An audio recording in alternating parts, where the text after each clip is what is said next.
நண்பர்கள் அனைவருக்கும் வணக்கம். இந்த வீடியோவில் ரெண்டு முக்கியமான விஷயம் சொல்ல போகிறேன். முதல் விஷயம் என்னன்னு கேட்டுக்கிட்டிங்கன்னா, ஏன் அமெரிக்காவுக்கும் இந்தியாவுக்கும் இடையே உண்டான இந்த நட்பு முழுமை அடையாது. எவ்வளவு நாட்கள் ஆனாலும், எவ்வளோ முயற்சிகள் எடுத்தாலும் இந்தியாவுக்கும் அமெரிக்காவுக்கும் இருக்கிற நட்பு முழுமை அடையாது. ரெண்டாவது விஷயம் என்ன சொல்ல போகிறேன் அப்படின்னு கேட்டுக்கிட்டிங்கன்னா, ஏன் இந்தியா அமெரிக்காவை முழுசாக நம்பக்கூடாது அப்படின்றது. இந்த ரெண்டு விஷயந்தான். நான் அந்த முதல் சொன்ன விஷயம், ஏன் அமெரிக்கா இந்தியா இடையிலான இந்த நட்பு முழுமை அடையாது அப்படின்றத நான் சொல்கிறேன்.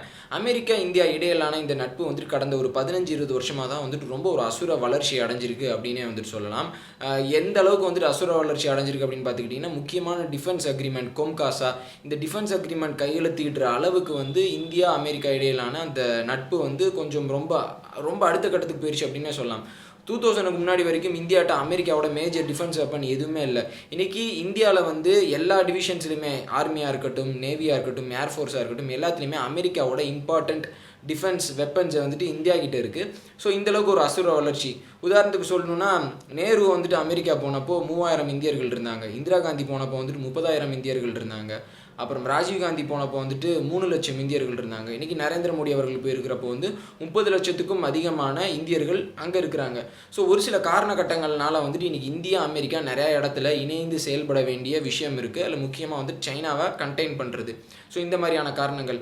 பட் ஆனால் இதெல்லாம் இந்த காரணங்கள்னால இந்தியா அமெரிக்காவின் நட்பு முழுமை அடைஞ்சிடாது. இது இன்னும் முக்கியமான காரணம் என்ன அப்படின்னு பார்த்துக்கிட்டிங்கன்னா, பாகிஸ்தான். ஸோ பாகிஸ்தான் அமெரிக்கா பொறுத்தவரை அமெரிக்கா இந்தியாவுக்கும் இந்தியா மேலே ஒரு வச்சுருக்கணும், நட்புறவு வச்சுருக்கணும் அப்படின்றது அமெரிக்காவோட நோக்கம். அதே நேரத்தில் பாகிஸ்தானை முழுமையாக கை கழுவி அமெரிக்கா என்றைக்குமே விடவே விடாது. ஏன் அப்படின்னு கேட்டுக்கிட்டிங்கன்னா, ஆப்கானிஸ்தானில் அந்த தாலிபான்ஸ், அப்புறம் அந்த சென்ட்ரல் ஏஷியா அந்த இதில் அவங்களோட இன்ஃப்ளூயன்ஸ் பண்ணுறதுக்கு கண்டிப்பாக பாகிஸ்தானில் ஒரு ஹேண்ட் அமெரிக்கா எப்பயுமே வச்சுருக்கணும், பாகிஸ்தானில் ஒரு ஆதிக்கம் எப்பயுமே வச்சுருக்கணும் அப்படின்னு சொல்லிட்டு அமெரிக்கா நினச்சிக்கிட்டே இருப்பாங்க. இன்ஃபேக்ட் இதுக்கு முன்னாடி நடந்த இந்தியாவுக்கும் பாகிஸ்தானுக்கும் நடந்த முக்கியமான யுத்தங்கள் எல்லாத்துலேயுமே அமெரிக்கா பாகிஸ்தான் சைடு தான் சப்போர்ட் பண்ணியிருக்கிறாங்க. ஸோ இப்போ தான் லிட்டில் சேஞ்ச் கொஞ்சம் கொஞ்சமாக மாறி இருக்கு. பட் ஆனால் முழுசாக பாகிஸ்தானை அமெரிக்கா கை கழுவி விட்டுற மாட்டாங்க அப்படின்னு சொல்லலாம். அது மட்டும் இல்லாமல் காஷ்மீர் விஷயத்தில் இந்தியா எப்பயுமே இரு நாட்டு இடையிலான பிரச்சனை அப்படின்னு சொல்கிறாங்க. பாகிஸ்தான் இல்லை, யூஎன் போகணும், மூணாவதாக ஒரு நாடு மீடியேட் பண்ணலாம் அப்படின்னு சொல்லி இருக்காங்க. இன்றைக்கி இப்போ இருக்க சுச்சுவேஷனில் அமெரிக்கா இது இரு நாட்டு பிரச்சனை அப்படின்னு சொன்னால் கூட, இதுக்கு முன்னாடி காஷ்மீர் விஷயத்தில் பாகிஸ்தான் சார்பில் தான், அதாவது மீடியேட் பண்ண தான் அமெரிக்கா ட்ரை பண்ணியிருக்கிறாங்க. ஏன் இப்போ பிரசிடென்ட் டொனால்ட் ட்ரம்ப் கூட மீடியேட் பண்ணுறேன் அப்படின்னு வெளிப்படையாக சொன்னது நம்ம எல்லாத்துக்குமே தெரியும். ஸோ இந்த பாகிஸ்தான் அப்படின்ற ஒரு ஃபேக்டர் இடையில் இருக்கிறதுனால இந்தியாவுக்கும் அமெரிக்காவுக்கும் இடையில் உண்டான இந்த நட்பு எப்பயுமே ஏதோ ஒரு ஊசி இடையில குத்திக்கிட்டே இருக்கிற மாதிரி தான் முழுமை அடையாமல் இருக்கும். ரெண்டாவது விஷயம் என்னன்னு பார்த்துக்கிட்டிங்கன்னா, இன்றைக்கி இந்தியா அமெரிக்கா இன்றைக்கி இந்தியாவோட ரொம்ப க்ளோஸ் ஆகிறதுக்கு முக்கியமான ஒரு காரணம் சைனா தான். அமெரிக்கா என்ன இந்தியாவை எக்ஸ்பெக்ட் பண்ணுறாங்க அப்படின்னு கேட்டுக்கிட்டிங்கன்னா, இந்தியா முழுக்க சைனாவுக்கு செயல்படணும். அதாவது எந்த அளவுக்கு அப்படின்னு பார்த்துக்கிட்டிங்கன்னா, அவங்களுடைய வார்ஷிப்ஸை முக்கியமான நேரங்களில் இந்தியன் போர்ட்டில் டாக் பண்ணுறது, அப்புறம் இந்தியன் ஓஷன் ரீஜியனில் அவங்களுடைய எக்ஸ்க்ளூசிவ் ஜோனில் கூட அவங்களுடைய போர்க்கப்பல் போக அனுமதி கொடுக்கறது, அப்புறம் இந்திய போர்க்கப்பல் நிறையா இதை சைனா ரொம்ப அச்சுறுத்த மாதிரியான நடவடிக்கைகளை மேற்கொள்ள சொல்கிறது. இந்த மாதிரி இந்தியா முழுக்க சைனாக்கு அகைன்ஸ்டாக நடவடிக்கை, அதாவது எங்கள் சைடு முழுசாக சேர்ந்துக்குங்க, கோல்டு வாரில் எப்படி நடந்துச்சோ அந்த மாதிரி ஒரு பக்கமாக இந்தியா புல் பண்ண பார்க்குறாங்க. பட் ஆனால் இந்தியாவோட ஃபாரின் பாலிசி இது கிடையாது. என்னதான் சைனாக்கு அகைன்ஸ்டாக இந்தியா கவுண்டர் பண்ணி ஒரு சில நடவடிக்கை எடுத்து வந்தாலும் அதெல்லாம் டிட்டரன்ஸ் தான். சைனாவை தடுத்து, அதாவது நீ இப்படி பண்ணனா நான் அப்படி பண்ணிடுவேன் அப்படின்னு சைனாக்கு புரிய வைக்கிறதுக்காண்டி தான் இந்தியா பண்ணி இருக்காங்க. மாறா இப்போ அமெரிக்கா என்ன சொல்கிறாங்கன்னா, முழுமையாக அவனுக்கு நீ எதிரியாக மாறு அப்படின்ற அந்த ஒரு கண்ணோட்டத்தில் இந்தியாவை இழுத்துட்டு போகிறதுக்கு முயற்சிக்கிறாங்க. ஸோ இது சைனாவுக்கும் இந்தியாவுக்கும் ஒரு நேரடி பெரிய பகைமையை உண்டு பண்ணும். அதை இந்தியா என்றைக்குமே விரும்பாது.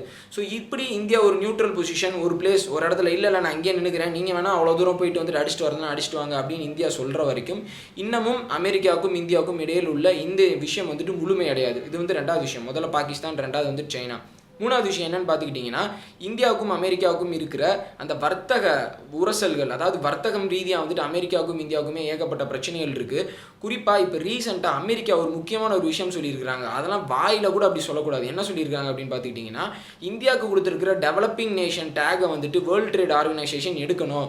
அதனால அவங்க நிறையா சலுகைகள் இது பண்ணுறாங்க. வர்த்தகத்தில் அவங்களுக்கு பெரிய ஃபேவர், ரொம்ப அவங்களுக்கு ஃபேவரபுளாக எல்லாமே செயல்படுது அப்படின்னு சொல்லிட்டு அமெரிக்கா தொடர்ந்து இந்தியா கொடுத்துருக்கிற developing nation take world trade organisation மூலமா சொல்லி ப்ரெஷர் பண்ணி எடுக்க சொல்லி இருக்காங்க. இது இவ்வளோ பெரிய ஒரு அபத்தம் எதுவுமே இருக்கவே முடியாது அப்படின்னு எதுவுமே இருக்காது. ஒரு இந்தியாவோட வந்து பெர் கேபிட்டா அந்த இது வந்து இன்கம் வந்து அமெரிக்காவோட வந்து 30 மடங்கு கம்மி. அதாவது அமெரிக்கா நம்மளோட 30 மடங்கு அதிகம். ஸோ எப்படி வந்து ஒரு ஒரு டெவலப்பிங் கண்ட்ரியை ஒரு நல்ல டெவலப்டு கண்ட்ரியோட வந்துட்டு வர்த்தகத்தில் வந்துட்டு போட்டியிட இது பண்ண வைக்க முடியும். உதாரணத்துக்கு நிறையா வேர்ல்டு ஸ்கீம்ஸ் எல்லாத்தையுமே இந்தியாவில் இம்ப்ளிமெண்ட் பண்ணுறதுக்கு வந்துட்டு ஏகப்பட்ட காம்ப்ளிகேஷன்ஸ் இருக்குது, நடைமுறை சிக்கல்கள் இருக்குது. ஸோ அந்த வகையில் இருக்கிறப்போ கொஞ்சம் கூட மனசாட்சி எல்லாமே இந்தியாவுக்கு வந்து டெவலப்பிங் நேஷன் டேக் வந்துட்டு எடுக்கணும் அப்படின்னு அமெரிக்கா சொல்கிறது. இன்னும் ஒரு சில வர்த்தக ரீதியான விஷயத்தில் வந்துட்டு இந்தியா கிட்ட கொஞ்சம் கெடுக்கக்கூடிய அமெரிக்கா இருக்கிறது. இவ்வளோ அனுபவிச்சிட்டிங்க, இவ்வளோ வச்சுட்டிங்க, எல்லாமே உங்கள்கிட்ட இருக்குது, அப்புறமும் வந்து இந்த விஷயத்தில் நான் எல்லாம் கராராக இருப்பேன், கரெக்டாக இருப்பேன் அப்படின்றது விஷயத்தில் எந்த விதத்தில் நியாயம்? ஸோ இந்த 3 முக்கியமான விஷயம், ஒன்று பாகிஸ்தான், சைனா, அப்புறம் வந்துட்டு வர்த்தகம். இந்த 3 விஷயங்கள்னால இந்தியா அமெரிக்காவின் நட்பு வந்துட்டு முழுமை அடையாது. ஸோ இப்போ அடுத்த விஷயத்துக்கு நான் வர்றேன். முதல் விஷயம் ஒன்று சொல்லியாச்சு. அடுத்த விஷயம் என்ன அப்படின்னு கேட்டுக்கிட்டிங்கன்னா, இந்தியா ஏன் அமெரிக்காவை முழுசாக நம்பக்கூடாது? முதல் விஷயம் பாகிஸ்தான்லேருந்தே நான் எடுக்கிறேன். ஏற்கனவே வந்து நம்மளுக்கு நேராக பாகிஸ்தான் கூட நின்று செயல்பட்ட நாடு அமெரிக்கா. 1971 வாரில் பாகிஸ்தானுக்காண்டி வந்துட்டு போர்க்கப்பலை வந்துட்டு இந்தியாவுக்கு எதிராக அனுப்புகிறாங்க, பே ஆஃப் பெங்காலை நோக்கி வந்துட்டு அனுப்புகிறாங்க. ஸோ இந்தியாவுக்கு எதிராக நேரடி ஒரு யுத்தத்தில் நம்ம எதிராக நின்ன ஒரு பகைவன் வந்துட்டு அமெரிக்கா ஒரு காலத்தில்.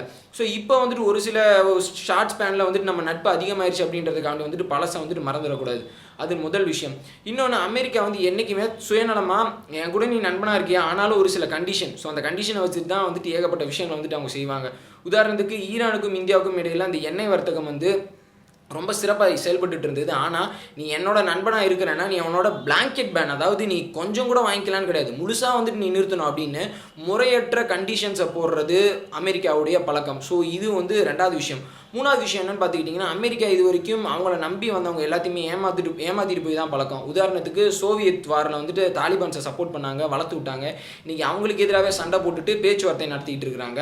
அதே மாதிரி கர்ட்ஸ் வந்துட்டு இன்றைக்கி சிரியாவில் வந்துட்டு அவங்க நம்பிக்கையை ஐஎஸ்ஐஎஸை வீழ்த்துறதுக்கு வந்துட்டு உறுதுணையாக இருந்தாங்க. இன்றைக்கி அவங்கள பேக் ஸ்டாப் பண்ணி முதுகில் குத்திட்டு அந்த இடத்த விட்டு வெளியே போயிட்டாங்க. இன்றைக்கி வந்துட்டு அவங்க டர்க்கியோட நேரம் சண்டை போட்டுட்டு இருக்காங்க. இன்றைக்கி அவங்க வந்துட்டு எல்லாம் வந்து அமெரிக்கா அவங்களை விட்டுட்டு போயிடுச்சு. ஒரு ஏமாந்த ஒரு நிலையில் வந்துட்டு இன்றைக்கி வந்து அந்த கோர்ட்ஸ் வந்துட்டு அங்கே வந்துட்டு இருக்காங்க. ஸோ இப்படி எல்லா விஷயத்துலையுமே பேக் ஸ்டாப் பண்ணிட்டு போகிறது, அதாவது அவங்களோட நிலைப்பாடில் ஸ்ட்ராங்காக இருக்கிறது, செல்ஃபிஷாக இருக்கிறது தான் அமெரிக்காவோட ஆட்டிடியூட். அதாவது அவங்களே ஒன்று உண்டு பண்ணுவாங்க, அப்புறம் அவங்களே அதை விட்டு விலகி போவாங்க. இன்னும் நான் எக்ஸாம்பிள் சொல்லிகிட்டே போகலாம். ஈரானுக்கு வந்துட்டு அவங்க தான் அந்த நியூக்ளியர் டீலை வந்துட்டு இது பண்ணாங்க, அவங்களே வந்துட்டு அந்த நியூக்ளியர் டீல் சரியில்லைன்னு சொல்லிட்டு அந்த நியூக்ளியர் டீலை விட்டு வெளியே போகிறாங்க. ஸோ இவங்களை நம்பி எந்த விஷயத்தையுமே இந்தியா முழுசாக நம்பக்கூடாது. நான் ஏன் இந்தியா முழுசாக நம்பக்கூடாது அப்படின்னு சொல்கிறேன்னா, அவங்க நிறைய கண்டிஷன்ஸ் வந்து இந்தியாட்ட போட்டுக்கிட்டே இருப்பாங்க. இன்றைக்கி நாங்கள் ஆப்கானிஸ்தானில் வந்து நாங்கள் வித்ட்ரா பண்ணுறோன்னா, நாளைக்கு ஆப்கானில் அமைதியை உண்டு பண்ணுறதுக்கு நிறையா நாடுகள் சேர்ந்து ஒரு ட்ரூப்ஸை கொண்டு வந்து ஆப்கானில் வந்து நிறுத்தணும். அதாவது இந்தியாவிலேருந்து கொஞ்சம் பேர், அப்புறம் வந்து ஃப்ரான்ஸ்லேருந்து கொஞ்சம் பேர், டர்க்கியிலேருந்து கொஞ்சம் பேர், நாங்களும் கொஞ்சம் ட்ரூப்ஸ் அனுப்பி வைக்கிறோம் அப்படின்ற மாதிரியான விஷயங்கள், நிர்பந்தங்கள் நிறையா பண்ணுவாங்க. அமெரிக்காவோட பேச்சை கேட்டுட்டு இந்தியா ஆப்கானிஸ்தான் விஷயத்தில் இன்வால்வ் ஆகக்கூடாது, அதாவது முழுசாக நம்பக்கூடாது. அப்புறம் இப்போ ரீசெண்டாக வந்திருக்கு இன்னொரு விஷயம் என்னென்னு கேட்டுக்கிட்டிங்கன்னா, S-400 அந்த ஏர் டிஃபென்ஸ் மிசைல் சிஸ்டம் வாங்குறது. அந்த விஷயத்தில் ரஷ்யாவோட, அதாவது ஈரான் விஷயத்தில் எப்படி பண்ணாங்களோ அதேமாதிரி இந்த விஷயத்தில் நீங்கள் ரஷ்யாட்ட வாங்கக்கூடாது இப்படின்ற ஒரு கண்டிஷன் போடுறது. ஸோ இப்படிப்பட்ட ஒரு புது நண்பனுக்காண்டி இந்த ஒரு 10-15 வருஷம் ரொம்ப ஒரு அசுர வளர்ச்சியான இந்த ஒரு நட்புக்காண்டி வந்துட்டு ஒரு ட்ரெடிஷ்னல் அலை, அதாவது ரொம்ப ஆண்டு காலமாக எந்தவித பிரச்சனையுமே இல்லாமல் இருக்கிற ஒரு நண்பனை, ஒரு ரிலையபிள் பார்ட்னரை வந்துட்டு இந்தியா எப்படி முடிச்சுக்க முடியும்? ஸோ அதான் இந்தியா இந்த விஷயத்தில் வந்து ரொம்ப ஸ்ட்ராங்காக இருக்காங்க. இல்லை நாங்கள் S-400 வாங்கியே தீர்வோம் அப்படின்னு சொல்லிட்டு. ஸோ இந்த மாதிரி அடுக்கடுக்கான விஷயங்கள். ஸோ ஏன் அமெரிக்காவுக்கும் இந்தியாவுக்கும் இடையான அந்த நட்பு வந்துட்டு முழுமையடையாது, ஏன் வந்துட்டு இந்தியா அமெரிக்காவை முழுசாக நம்பக்கூடாது, இதுதான் இந்த வீடியோவோட நட்ஷெல். ஸோ இந்த விஷயம் உங்களுக்கு நல்லா புரிஞ்சிருந்ததுன்னா அது நீங்கள் இப்படியே எடுத்துக்கோங்க. ஸோ இதுக்கடுத்து வந்துட்டு இந்தியா அமெரிக்கா ரிலேஷன்ஸ் அப்படின்றத வந்து தனியாக நம்ம வேற ஒரு வீடியோவில் பார்க்கலாம். இந்த வீடியோ பிடிச்சிருந்துச்சுன்னா தயவு செஞ்சு உங்கள் ஃப்ரெண்ட்ஸை ஷேர் பண்ணுங்கள். நாளைக்கு இதே மாதிரி வேற ஒரு வீடியோவில் சந்திக்கலாம். பாசிட்டிவ் ஃபீட்பேக்ஸ் நிறையா கொடுங்க, சேனலை சப்போர்ட் பண்ணுங்கள். நன்றி.